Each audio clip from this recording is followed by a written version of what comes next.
Leslie Smith, National Ozone Officer in the Ministry of Climate Resilience, the Environment and Renewable Energy, said Grenada and other countries are required to maintain certain commitments to the Montreal Protocols. Two principal obligations are contained within Article 7, which refers to data reporting, and a phased-out and phased-down obligation. Smith highlighted Grenada's performance in relation to its obligation targets. For example, with the HCFCs or the ozone depleting substances, in 2020, we were required to phase out 35% of these substances. And to date, we have already phased out 85% of these substances. Our next control measure is actually in 2025, when we are required to phase out 67.5%. But as of 2020, we already phased out 85%.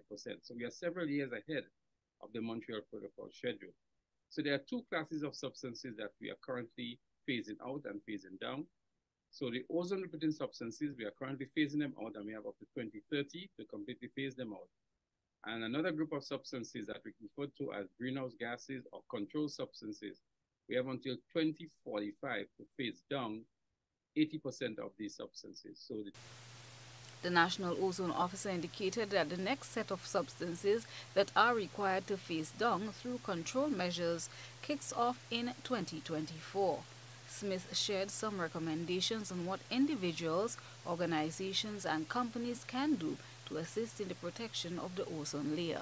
So one of the first things I would advocate is that you must be aware of what these ozone depleting substances are and avoid purchasing any appliance or equipment that use these substances. So primarily we find them in refrigerating and air conditioning appliances. We also find them in aerosol cans and sprays, like your body sprays, hair sprays, engine degreasers, and so on. Many of them at one point in time would have contained a chemical called CFCs, which was very damaging to the ozone layer. Fortunate for us, the manufacturers have stopped manufacturing these products with these substances. So in the case of Grenada, the only place where we use these ozone depleting substances are in the refrigerating and air conditioning sector. So we advise people that you ask informed questions. Does this appliance contain an ozone depleting substance? If it does, then you should not be purchasing it. He further explained what can be done in the case of appliances that contain ozone depleting substances. Refrigerating and air conditioning appliances contribute in two principal ways towards environmental degradation or impacts on the environment.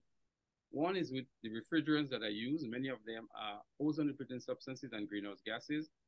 And secondly, through the energy that is used to power these appliances. So what we encourage people to do is to use those refrigerating and air conditioning appliances that do not use substances that damage the ozone layer or substances that have very low global warming potential. And secondly, we say to people, purchase those appliances that are most energy efficient. We have established minimum energy performance standards, and so it means that the less energy that they use is the less impact they have on the environment, because principally our electricity is generated from diesel. And so more energy that is used, it means that more emissions that are emitted into the atmosphere from the diesel. And the third thing that we say to people is where we want to address behavioral changes.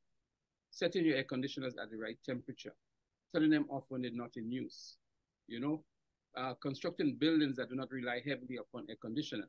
So these are three principal ways in which citizens or end users can assist in protecting our environment from either the substances that we use to cool in these appliances, the energy that is used, and the behavioral changes that they can make to address this issue. The Montreal Protocol on Substances that Deplete the Ozone Layer is the landmark multilateral environmental agreement that regulates the production and consumption of nearly 100 man-made chemicals referred to as ozone-depleting substances.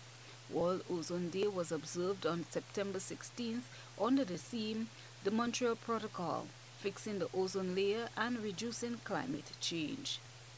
Christina John, GBN News.